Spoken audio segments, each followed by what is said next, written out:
আজকে আমরা পড়বো ক্লাস 11 এর ফার্স্ট সেমিস্টারের সেকেন্ড চ্যাপ্টার দ্য স্বামী অ্যান্ড মাদার ওরসি। অর্থাৎ এখানে স্বামী বলতে কি বুঝিয়েছে, এটা কে লিখেছে, এইগুলো আমরা দেখবো। আচ্ছা, এইটা কিন্তু স্বামী বিবেকানন্দ নিজে লেখেননি, এটা লিখেছেন সিস্টার নিবেদিতা। এবার সিস্টার নিবেদিতা তার দৃষ্টিভঙ্গি থেকে বিবেকানন্দ আর মাদার ওরসি বলতে এখানে মা কালীর বন্দনা, অর্থাৎ মা কালীর বন্দনা এবং মা কালীর ভক্তি সম্পর্কে স্বামী বিবেকানন্দ যে কতটা ভক্তি ছিল তার মায়ের প্রতি, অর্থাৎ মা কালীর প্রতি তার কতটা ভক্তি, সেইটা এই স্টোরিতে সিস্টার নিবেদিতা তুলে ধরেছে। তো চলো এইটা বেশি না বকে চলো মেন স্টোরিতে ঢুকি, আস্তে আস্তে আমরা স্টোরি ডিটেলিং জানবো। আচ্ছা, এইটা হচ্ছে দেখো দ্য স্টোরি অফ গ্লিম্পিস। গ্লিম্পিস বলতে ঝলক, which I caught of the part of Swami's life would be singularly incomplete. যদি আমি স্বামীর জীবনের কথা তুলি বা ঝলক তুলি, এইটা পুরোপুরি অসম্পূর্ণ। কি ছাড়া অসম্পূর্ণ? if it contain no mention of his worship of mother, তার যে মায়ের প্রতি ভক্তি, তার যে মায়ের পূজা, তার যে মা কালীর বন্দনা করে, যদি আমি এইটাই না বলতে পারি তাহলে অসম্পূর্ণ এইটা। তারপর কি বলছে, স্পিরিচুয়ালি স্পিকিং, যদি আধ্যাত্মিক দিক দিয়ে বা চেতনার দিক দিয়ে বলি, I have always felt that there are two elements in this consciousness, অর্থাৎ কনসিয়াসনেস বলতে এটা কনসাসনেস, প্রথমে কনসিয়াসনেস বলছে, এটা কনসাসনেস মানে হচ্ছে I have always felt, আমি অনুভব করেছি সবসময় দুটো এলিমেন্ট এইখানে কি, আনডাউটলি নিঃসন্দেহে he was born a ব্রহ্ম জননী, অর্থাৎ সে জন্ম থেকেই ব্রহ্ম জ্ঞান তার মধ্যে ছিল। রামকৃষ্ণ বলেছিল তুই তো জন্ম থেকে ব্রহ্ম জ্ঞানী রে। রামকৃষ্ণ প্রায় বিবেকানন্দকে বলতো তুই তো জন্ম থেকেই ব্রহ্ম জ্ঞানী, অর্থাৎ রামকৃষ্ণ জন্ম থেকেই ব্রহ্ম জ্ঞানী ছিল। অর্থাৎ কি বলেছে, আনডাউটেডলি হি ওয়াজ বর্ন এ ব্রহ্ম জ্ঞানী, অর্থাৎ সে নিঃসন্দেহে ব্রহ্ম জ্ঞান নিয়েই জন্মেছিল। As Ramakrishna Parashuram so frequently instead, আমি যেটা বললাম রামকৃষ্ণ পরশুরাম এটা প্রায় তাকে বলতেন। when he was only 8 years old, যখন সে 8 বছর বয়স, sitting at his play, যখন সে বসে খেলা করছিল, he had developed the power entering samadhi, অর্থাৎ সে তখন থেকেই সমাধিতে যাওয়ার পাওয়ারটা ডেভেলপ করেছিল। এবার এখানে সমাধি বলতে ধ্যান, অর্থাৎ সে 8 বছর বয়সে, তোমাকে যদি বলা হয় ফোন ছাড়া 1 ঘন্টা থাকতে এক জায়গায় বসে তুমি কেটে ফেলবা, ছুটে বেড়াবা। যদি বলা হয় ফোন ছাড়া থাকতে, সে মাথায় ফোন ছাড়া 1 ঘন্টা, হে ভগবান তুলে নাও, আমাকে তুলে নাও, যে বলছে তাকে তুলে নাও, আমরা কেন তুলবা, যে ফোন ছাড়া থাকতে হচ্ছে তাকে তুলে নাও, আমাকে তুলে গেলাম। তো এই যে তোমরা এইটা ভাববে, তো এইখানে বিবেকানন্দ কিন্তু ছোটবেলায় 8 বছর বয়স থেকে সে ধ্যানে যাওয়ার কিন্তু তার অভ্যাস, অর্থাৎ ধ্যানে যাওয়ার অভ্যাস তৈরি হয় বা যেত। আর তারপরে কি বলেছে, the religious ideas towards which was naturally gravitated মানে হচ্ছে আত্মস্থ করা, তার যে রিলিজিয়াস ধার্মিক যে জিনিস সেগুলো সে ভীষণ মানে প্রাকৃতিক ভাবে তার ছোট থেকে আত্মস্থ ছিল। were highly abstract and philosophical, the very reverse of those which were commonly referred the idleness in his youth, and presumably where he had already have been some under influence of Sri Ramakrishna, অর্থাৎ সে ছোট থেকেই বিমূঢ় ছিল, তার abstract মানে বিমূর্ত ছিল কিসের না, and philosophical, the very reverse those which are commonly referred idolatrous, অর্থাৎ মূর্তি পুজো, অর্থাৎ এই যে আমরা যে মূর্তি রেখে পুজো করি সে মূর্তি পূজার বিরোধী ছিল, কারণ ব্রহ্ম জ্ঞান মানে হচ্ছে নিরাকার, অর্থাৎ ভগবান নিরাকার, সে বলতো মা নিরাকার। এইখানে আমি একটা স্টোরি বলি, রামকৃষ্ণ একবার রামকৃষ্ণ পরমহংসদেব বিবেকানন্দকে সমুদ্র বা একটা নদী দেখিয়ে বলে, আচ্ছা তুই জলের রং কি দেখতে পাচ্ছিস নরেন? ও বলে, বাবা প্রভু আমি তো জলের রং দেখতে পাচ্ছি নীল। বলছে এবার কাছে যা, কাছে গেল, কাছে গিয়ে কি দেখলো, জলের রং। বলছে এবার তো জলের রং কিছুটা ঘোলা আর সাদা মনে হচ্ছে। বলছে ভগবানও ঠিক এইরকম, আমরা পুজো করি নানান মূর্তিতে নানান রূপে, কিন্তু অ্যাটলিস্ট শেষে গিয়েছে নিরাকার, অর্থাৎ ভগবান শেষে নিরাকারই, আমরা নানা মূর্তিতে নানা ভাবে পুজো করি কিন্তু শেষে ভগবান নিরাকার। তারপরে কি বলছে, ইন হিজ ইয়ুথ, তার যুবককালে, and presumably when he had already been some under the influence of Sri Ramakrishna, সে তার যুবককাল অর্থাৎ ছোটবেলাতেই রামকৃষ্ণের দ্বারা ইনফ্লুয়েন্স হয়েছিল, ইনফ্লুয়েন্স অনুপ্রাণিত হয়েছিল। He became a formal member of সাধারণ ব্রহ্ম সমাজ। এই সাধারণ ব্রহ্ম সমাজের সে মেম্বার ছিল। আচ্ছা, সাধারণ ব্রহ্ম সমাজের দুটো ভাগ, একটা আদি ব্রহ্ম সমাজ, একটা নব্য ব্রহ্ম সমাজ। মেনলি ব্রহ্ম সমাজের প্রতিষ্ঠাতা মেনলি আমার যতদূর মনে পড়ে রাজা রামমোহন রায়। তো আদি ব্রহ্ম সমাজ, নব্য ব্রহ্ম সমাজ, এই দুটো ব্রহ্ম সমাজ ছিল।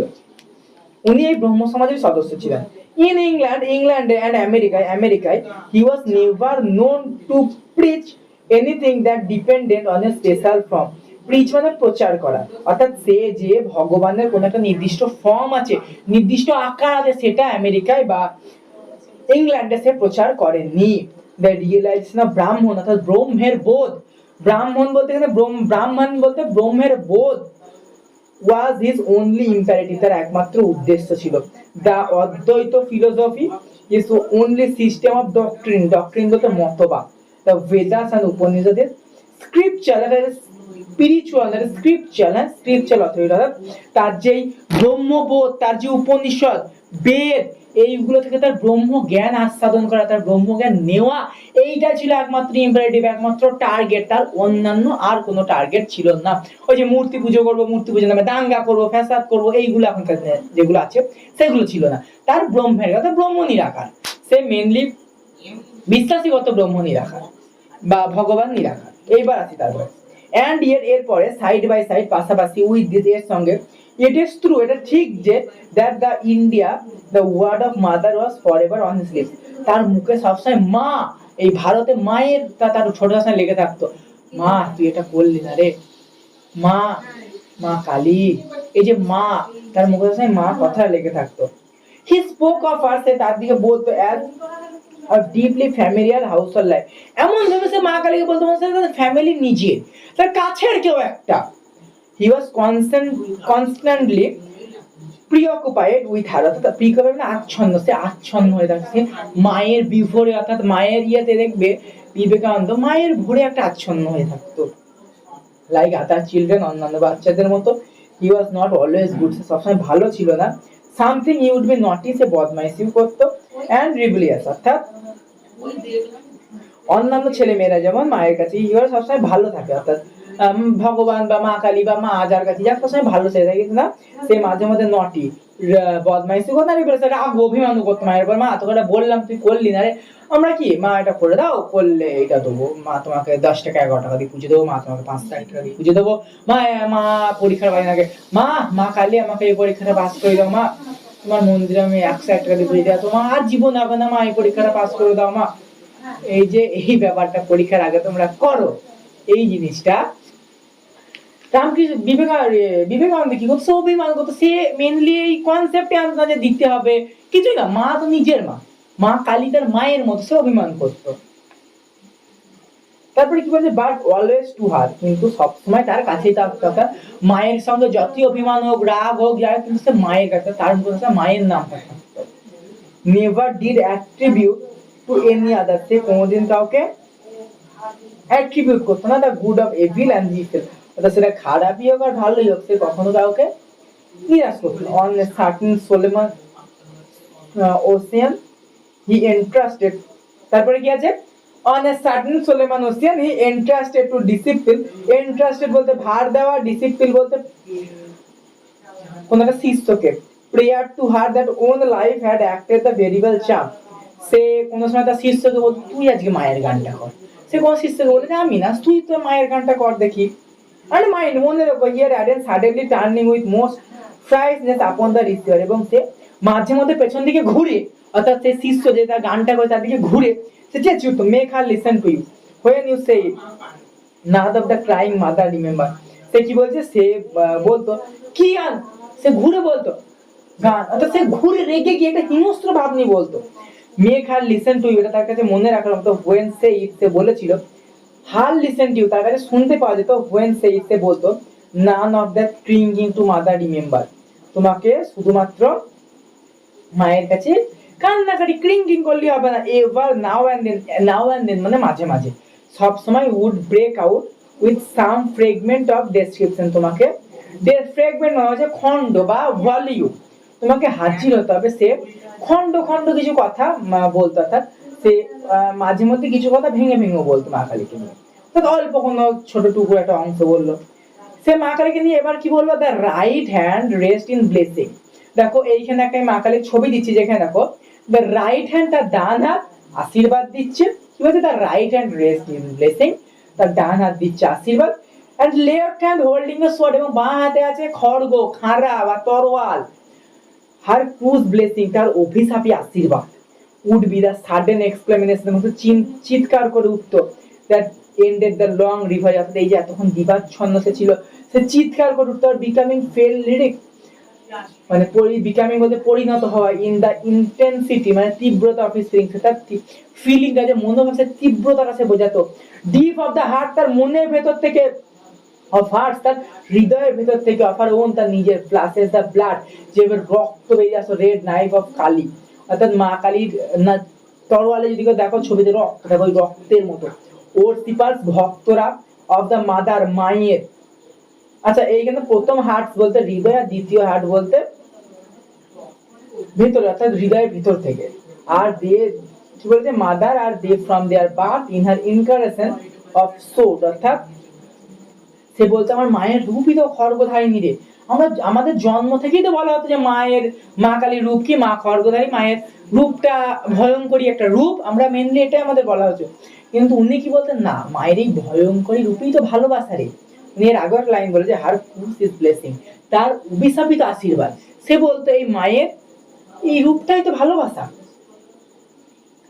From him gathered in such movements as this almost every line and syllable of certain should pump.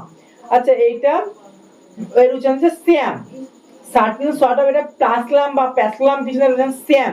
শ্যাম মানে হচ্ছে স্তোত্র। তাহলে সে কি করতো, মাঝে মধ্যে কিছু লাইন সে স্তোত্র করতো, ভয়েস অফ মাই মাদার, এইটাই তো আমার মায়ের ডাক রে, বা এইটাই তো আমার মায়ের রে। Which I রোট and publish about this time, যেটা আমি লিখছি আর পাবলিশ করছি এখন, অর্থাৎ আমি এখন যেটা লিখছি এটা নিবেদিতা বলছে, আই ওরশিপ দ্য টেরিবল। সে কি বলতো, মায়ের ভয়ঙ্কর, আমি তো মায়ের ভয়ঙ্কর রূপেরই পূজারী। ওরশিপ মানে পূজারী, দ্য টেরিবল অর্থাৎ আমি তো মায়ের ভয়ঙ্কর রূপেরই পূজারী রে। হি ওয়াজ কন্টিনিউয়ালি সেইং, সে অনবরত বলে যেত, অ্যান্ড ওয়ান্স এবং বলতো, it was mistake to hold that with all men pleasure is motive. সে বলতো ইট ওয়াজ মিস্টেক, এটা একটা ভুল, to hold that all men pleasure is motive, while as many are born seek after pain, অর্থাৎ সব মানুষ শুধুমাত্র সুখই চায় না, কিছু মানুষ দেখো সবাই সবসময় ভালো থাকে, যেমন তোমার মা ধরো, সে কি চায় আমি নিজে দুঃখে থাকি, আমার সন্তান সুখে থাকে, অর্থাৎ সবাই সুখে থাকে না। তার সবার মুখে যেমন কাউকে একটা নাম থাকে, যেমন তোমার লাইফের কেউ একটা হিরো থাকে, তুমি তাকে চাও সে ভালো থাকুক, সেই রকমই একটা, সবাই কিন্তু সবাই ভালো থাকে না। কিন্তু লেট আস ওরশিপ, আমরা সবাই ভক্তি করি, অর্থাৎ টেরের ফর ইটস ওন সেক, তার এই ভয়ঙ্কর রূপেরই, অর্থাৎ আমরা এই মায়ের ভয়ঙ্কর রূপেরই পূজা করি। এইখানে বিবেকানন্দ বা নিবেদিতা লাস্ট লাইনে যেটা বিবেকানন্দ থট নিবেদিতা লিখেছে কি, যে মেহেন্দ্র যেটা লিখেছে যে মা কালীর ভয়ঙ্করী রূপেরই আমরা পুজো করি, তার ভয়ঙ্করী রূপটাই আমাদের কাছে তার আশীর্বাদ। এই দেখো, এইটা আমরা মেনলি 3টে পার্টে পড়বো, পার্ট 1, পার্ট 2, পার্ট 3। কারণ কি এইখান থেকে প্রচুর এমসিকিউ কোশ্চেন আসবে, ইচ লাইন, প্রতিটা লাইন আমাদের বুঝতে হবে। আর তোমাদের ফ্রি হোয়াটসঅ্যাপ গ্রুপ রয়েছে, তোমরা জয়েন করো, যেখানে আমরা নোট সাজেশন অলরেডি আমরা অ্যান অ্যাস্ট্রোলজার ডে নোটস দিয়ে দিয়েছি, এর নোটসগুলো আমরা আস্তে আস্তে দেবো, সাজেশন সব দেবো, গ্রুপের লিঙ্ক ডেসক্রিপশনে থাকবে, তোমরা জয়েন করো। তো সেখান থেকে জয়েন করে গ্রুপে জয়েন হয়ে নাও। এইবার আমি বলি, এইটা আমরা 3টে পার্টে পড়বো, এইটা পার্ট 1, এরপর আমরা পার্ট 2, পার্ট 3 পড়বো। তাহলে দেখা হচ্ছে আবার নেক্সট ডে।